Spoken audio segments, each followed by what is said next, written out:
Hello pharmacy friends. Today we're going to be talking about poison ivy. So, what do I recommend when someone comes in and says, help, I have poison ivy, poison oak, poison sumac, all that good stuff caused by urushiol oil. That's what's on the plant. First, you want to make sure you've washed any surfaces, including gardening equipment, that might have come in contact with the urushiol oil from the plant. It's an invisible oil that can last on surfaces for up to 5 years. So some people think that their poison ivy is spreading. Usually it's because they keep coming into contact with the urushiol oil accidentally over time. Because poison ivy rashes, the blisters that break open, they're not full of urushiol fluid. They're just breaking open full of your own fluid from your own body. So anyways, make sure you wash that off your body as soon as you know you've come into contact with it. After that, it can't spread. It can, however, pop up within 14 days of exposure.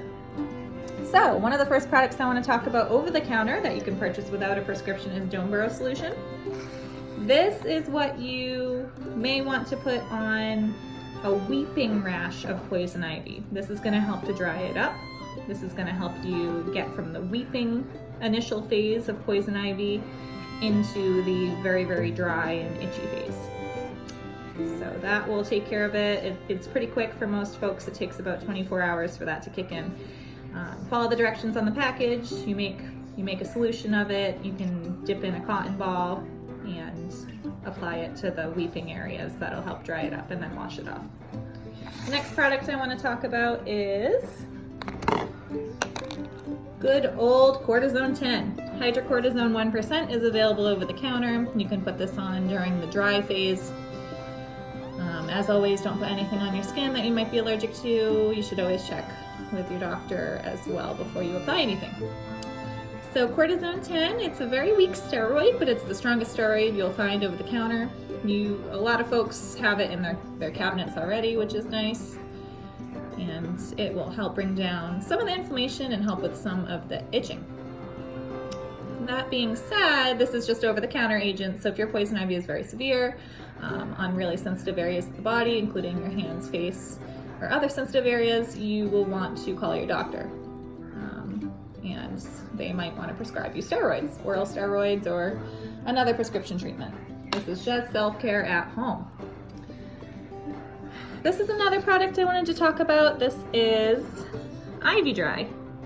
Ivy Dry, you might have seen, a lot of times you need to go back to the pharmacy. It is over the counter, but if you ask a nice person back at the pharmacy if they have Ivy Dry, they can bring it over to you. They usually keep it back in the pharmacy because it has to be special ordered. In terms of efficacy, this one's all right. You can spray it on, which is nice. You can just spray and go. It's supposed to help with some of the itching. The ingredients in there are sort of similar to Icy Hot, which is a little confusing because it's not a steroid. It's just going to help to tingle to distract from itch or pain.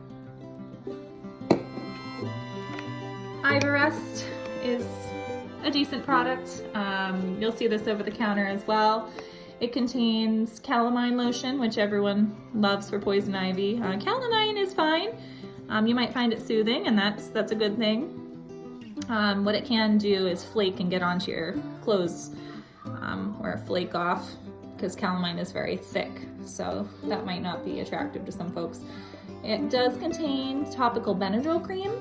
Topical Benadryl cream can be irritating in itself to the skin, so it'd be better to take Benadryl orally if you could normally take Benadryl to help with the itch. Benadryl at nighttime, if you can normally take Benadryl, is sometimes recommended to help you get some rest, but also it's going to help with the itch associated with poison ivy, poison oak, or poison sumac. Well, good luck and happy gardening, hiking, or whatever it is you do. Take care.